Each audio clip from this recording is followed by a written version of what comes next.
Olá, veja os destaques de hoje do Assembleia em Foco, segunda edição. Os avanços nos direitos de crianças e adolescentes após 36 anos de criação do ECA. Acessibilidade assegurada durante o processo eleitoral. Vacina contra 20 tipos de bactérias já está disponível para crianças de 2 a menores de 5 anos no Maranhão. E veja também, a exposição reúne histórias da pesca artesanal feita por pescadores maranhenses. O Assembleia em Foco, segunda edição, está começando.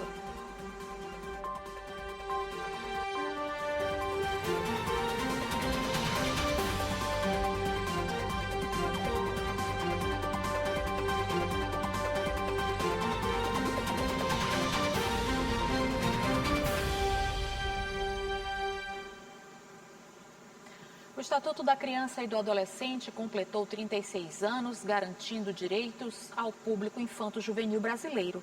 Uma responsabilidade de todos nós. Uma das mudanças mais recentes foi o reforço na proteção contra os crimes virtuais. No Maranhão, alguns programas desenvolvidos pelo governo do estado vêm ajudando a proteger crianças e adolescentes mais vulneráveis.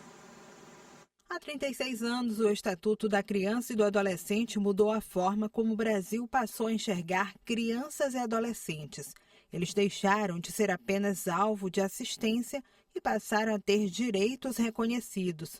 É um instrumento que garante proteção integral e direitos como saúde, educação, alimentação, lazer, cultura e convivência familiar.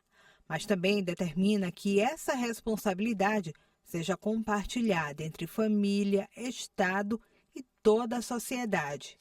O Estatuto completa 36 anos, reforçando um princípio que continua atual. Proteger crianças e adolescentes é um dever de todos, e qualquer pessoa que presencie uma situação de violência ou negligência de direitos pode ou deve denunciar. Uma das mudanças mais recentes foi o reforço da proteção no ambiente digital. O ECA passou a acompanhar os novos desafios da internet, ampliando o enfrentamento aos crimes virtuais contra crianças e adolescentes. O Estatuto ele é uma lei importante porque, além de criar fórmulas novas de proteção, como foi o próprio Conselho Tutelar, ele também estabeleceu um microsistema jurídico com direitos materiais, que é direito, e regras processuais, como conseguir esses direitos. Ao mesmo tempo em que ele fixou uma governança, uma forma de priorizar e de atender às necessidades infanto-juvenis sob esse viés do interesse superior, ou seja, da necessidade de planejar primeiro, executar primeiro, controlar mais as questões ligadas às necessidades infanto-juvenis. Mesmo com avanços importantes, a realidade traz alguns desafios. Casos de violência, negligência, abuso sexual, trabalho infantil, evasão escolar e até os riscos no ambiente digital continuam exigindo atenção. Esta conselheira tutelar da área Coroadinho João Paulo explica que, na prática, falta estrutura física e na própria rede de apoio para atender a uma enorme demanda. Estruturalmente, dos conselhos tutelares de São Luís, hoje, nós estamos passando por uma grave abandono. Eu costumo dizer abandono, porque, assim, tem mais de 6 meses que a gente não tem um operacional de limpeza para limpar os nossos prédios. Então, eu, como conselheira tutelar, se eu quero um ambiente para receber a comunidade, eu tenho que limpar a minha sala, limpar... Não é que isso não tira a minha dignidade, mas eu estou aqui como conselheira tutelar para atender as famílias. O Estado também ampliou o serviço de família acolhedora, com acolhimento temporário para crianças afastadas judicialmente de suas famílias, priorizando a convivência em ambiente familiar. Em situações suspeitas de violência ou violação de direitos, a denúncia pode ser encaminhada ao Conselho Tutelar, à polícia ou pelo Disque 100. Tudo em sigilo, como prevê o ECA. Eu considero o maior avanço do Estatuto da Criança e do Adolescente é reconhecer a criança e adolescente como sujeito de direito.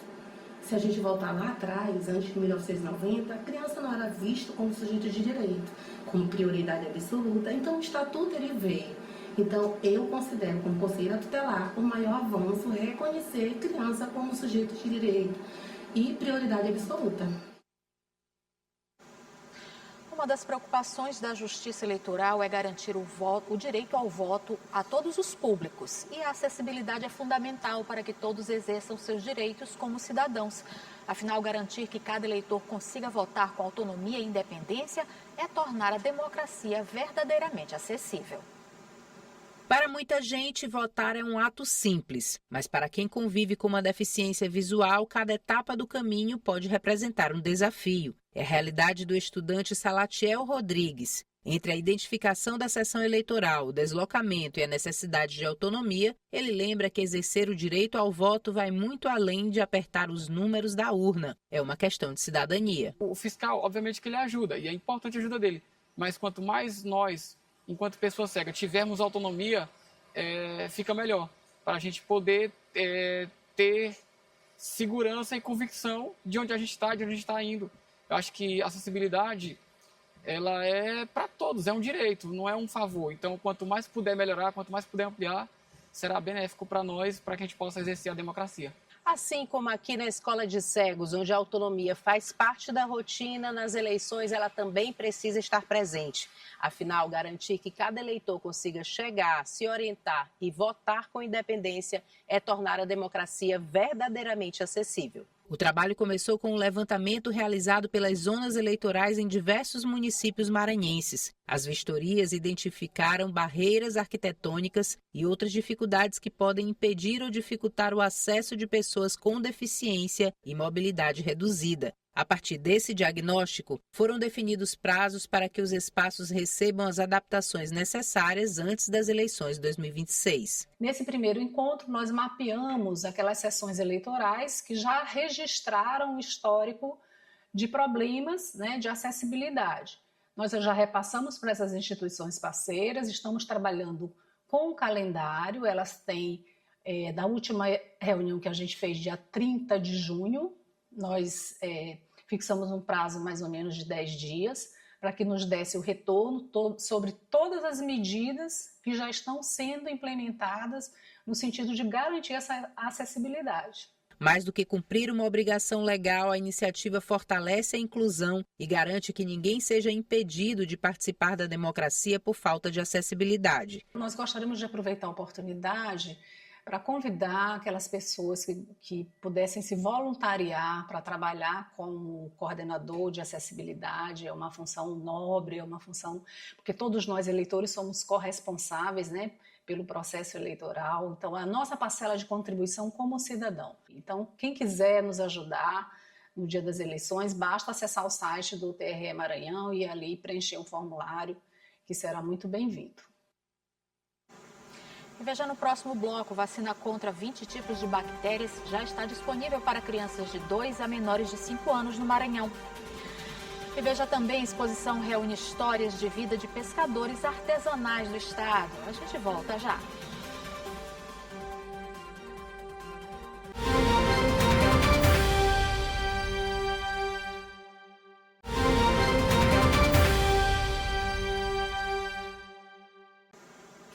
Já está disponível no Maranhão a vacina que imuniza crianças entre 2 anos a menores de 5 anos contra pelo menos 20 tipos de bactérias.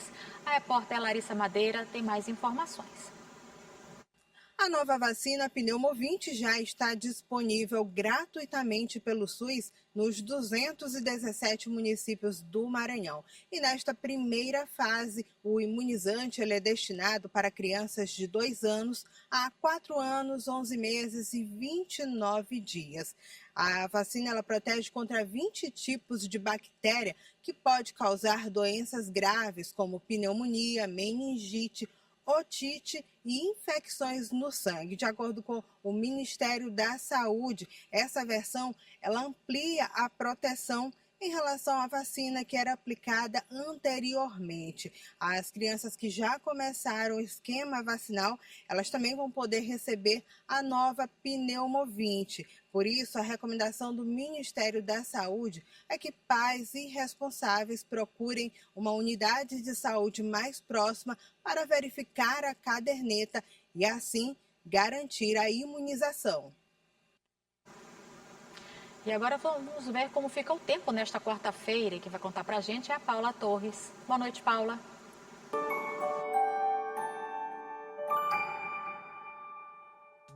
Boa noite para você que está com a gente no Assembleia em Foco, segunda edição.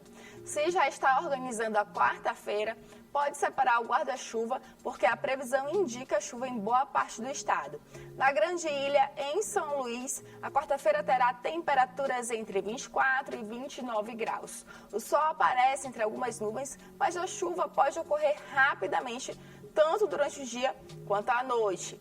Agora vamos para o Médio Mearim, em Bacabal. Por lá, o calor continua com temperaturas entre 24 e 30 graus. O dia será de muitas nuvens e há previsão de pancadas de chuva durante a tarde e também à noite. E fechando nossa previsão, seguimos para Olinda Nova do Maranhão, na Baixada Maranhense. A temperatura varia entre 23 e 30 graus. O cenário é bem parecido com o de Bacabal. Sol entre algumas nuvens e chuva passageira ao longo do dia e da noite. Então é isso, uma excelente noite para você. A gente se encontra amanhã. Até lá!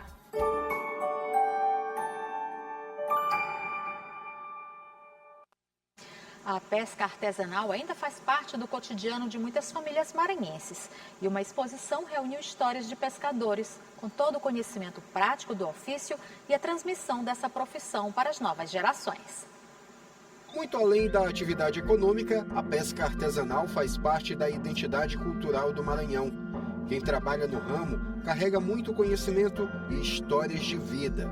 Um exemplo é Dona Maria de Lourdes. Mesmo sem contar mais com a visão, ela mantém viva a memória da pesca artesanal e ainda tem energia para mostrar como é a lida dos pescadores.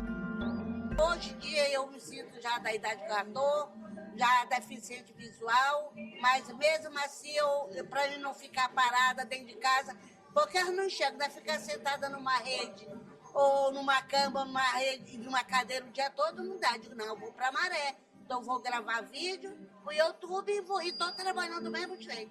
Dona Maria de Lourdes faz parte de um grupo de pescadores que abriu o baú de histórias e agora perpetua essa memória por meio da exposição permanente Porto e Pesca.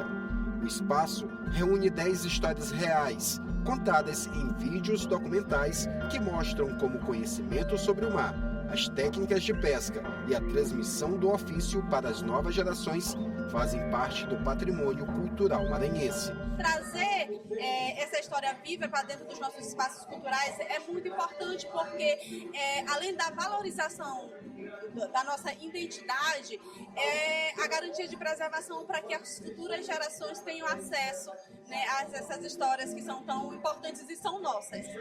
A exposição nasce de um projeto firmado entre a VLI, o Museu da Pessoa e o Governo do Maranhão, que cedeu o Forte Santo Antônio, na Ponta da Areia, para abrigar o acervo.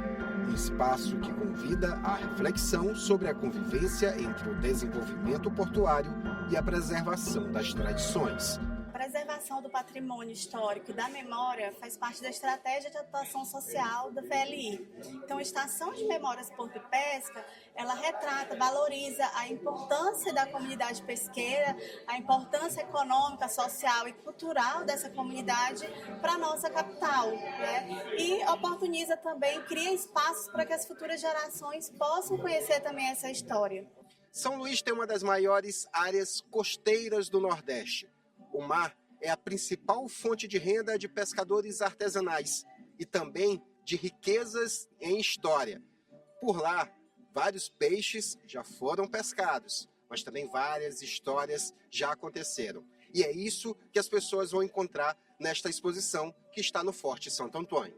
Ganha a cidade, ganha a população em geral, ganha os visitantes de poder conhecer de perto essa história de vida que os pescadores, nós somos uma ilha, levam as pessoas de ver que a pesca artesanal ela tem uma importância muito grande na cidade.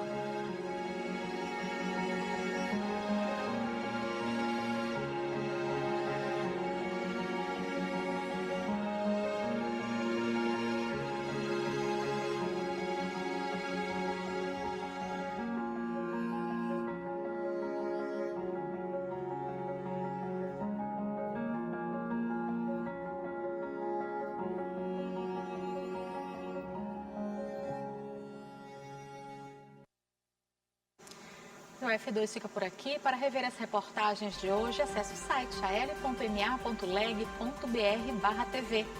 Ótima noite. A gente volta a se encontrar amanhã.